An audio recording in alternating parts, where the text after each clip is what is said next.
Programang ito ay rated SPG. Striktong patnubay at gabay ng magulang ang kailangan. Maaaring may masiselang tema, lengguwahe, karahasan, sexual, horror o droga na hindi angkop sa mga bata. Warning. The following content may contain elements that are not suitable for some audiences. Viewer discretion is advised. Shining, simmering, splendid, as told by Jello Gala. Mara and her siblings spent many summers in a house of their dad's neighborless best friend in Batangas. The scene is straight out of an adventure movie, with visitors having to brave a forest and a dirt road before reaching the house nestled on the top of a hill. Apart from that, there are also a sapa or creek where many stories live through time. Tabi-tabi po, makikiraan po is the magic phrase their dad passed on to them.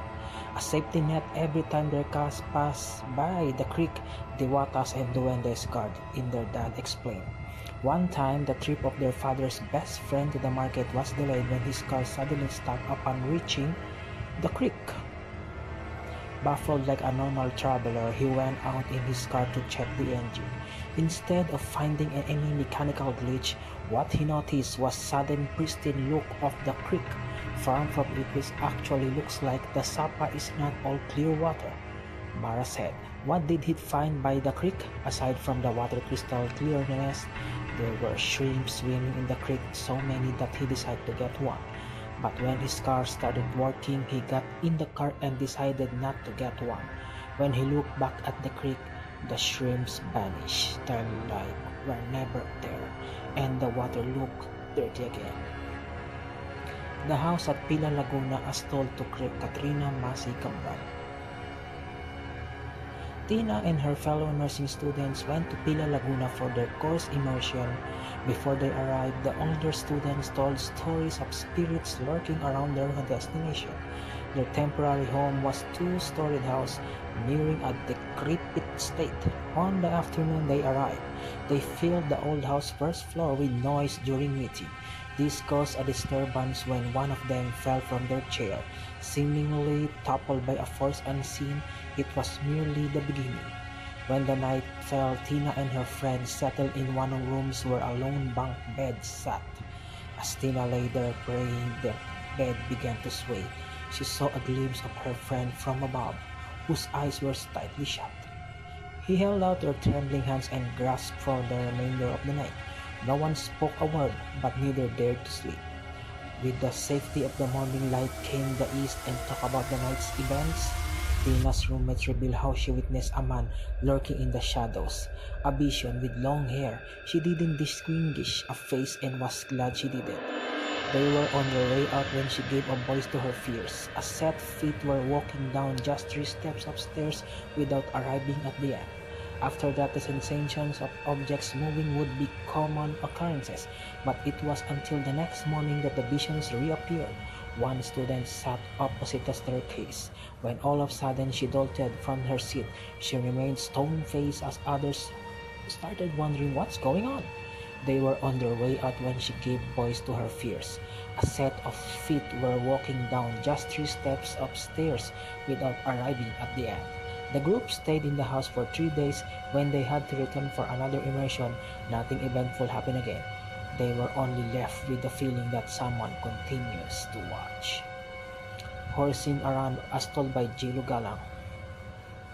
Piggery was part of Kay's childhood as her family owned one of she was young as 9 years old. That small lush farm strictly had pigs and chickens only, and family members would gather around to hold barbecue grilling sessions to camping nights with some friends. But one camping event was rather memorable. It was 7 p.m. and while Kay was busy napping in the kubo within the area, adults were busy preparing the hapag for dinner. What made her wake up are the adults' conversation with their tone of concern almost alarming. Ano ba yung amoy na yun? Ang panghe, Kay Ninang blurred out. Many agreed and one chimed in. Amoy ihi ng kabayo. As if the scene was waiting for a confirmation, the farm's caretaker told the crowd, merong tikbalang na umaaligid.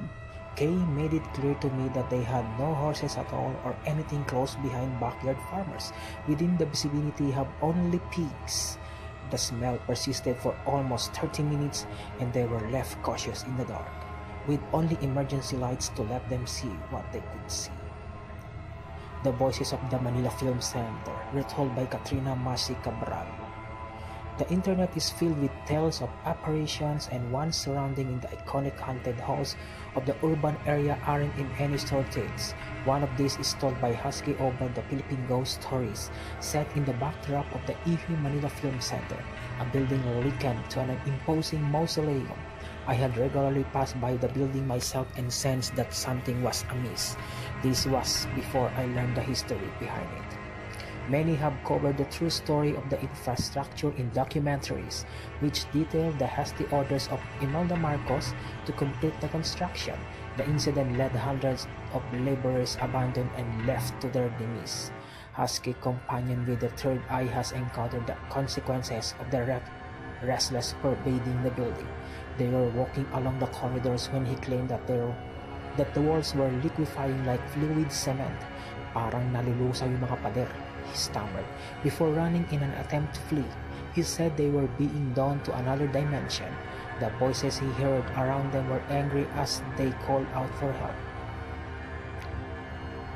Bulletproof, Nothing to Lose, as told by Giro Gala. Anagimat isn't confined as a Filipino fantasy film element for Chloe. In fact, her great-grandfather had all sorts of them. Story says that he was healer, a kind of albulario who recited prayers and secrets in Latin. It was 1940s and Japanese soldiers were storming all over Cavite. Chloe's great-grandfather had to protect his family of 10, and she claims that her grandmother, who was then just 9 years old, was quite special. Not to boast or anything, but my Lola was the fairest of my great-grandfather's kids. Not to mention, she is also the smartest and most diligent one. This explains why most of her siblings had or have lands, because they opted to farm when they were younger, instead of studying. Chloe said, as the Japanese wanted to get more women and female children for their comfort, the need to protect her grandma spiked up. Then came the day of the Japanese soldiers raiding every house. According to her grandmother, Chloe's great-grandfather summoned some kind of protective spell. She said he spoke with words neither of them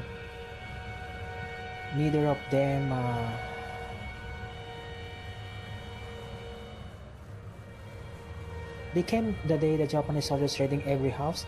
According to her grandmother, Chloe's great-grandfather summoned some kind of protective spell.